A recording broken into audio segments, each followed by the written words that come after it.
अस्सलाम वालेकुम।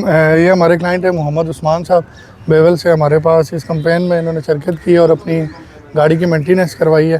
तो आइए इनसे रिव्यू लेते हैं कि इस कंपेन के बारे में ये क्या इज़हार ख्याल करते हैं। जी अस्सलाम वालेकुम। वालेकुम अस्सलाम। अच्छा, सबसे पहले तो आपका स्टाफ बहुत अच्छा है, मुझे मिलके बड़ी अच्छी खुशी हुई। सही, फ्रेंडली, जैसे वेल ट्रेन प्रोफेशनल बंदे होते हैं। वेलकमिंग बहुत ही अच्छी थी, जो मुझे सबसे अच्छी लगी। सही। दूसरा, मैंने गाड़ी इसको वैसे भी कंपाउंड पॉलिश कराना था, तो यहाँ आके पता चला कि नॉर्मल प्राइस से 50% डिस्काउंट है जी और बिल्कुल। अल्हम्दुलिल्लाह काम भी बहुत अच्छा हुआ।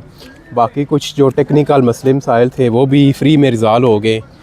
तो आपकी कंपेन अल्हम्दुलिल्लाह मैं तो कहता हूँ कि हमारे एरिया के लिए बहुत ही सक्सेसफुल रही। तो इंशाल्लाह नेक्स्ट टाइम जब भी काम होगा तो आप कोई विज़िट करेंगे इंशाल्लाह इंशाल्लाह इंशाल्लाह। ज़रूर।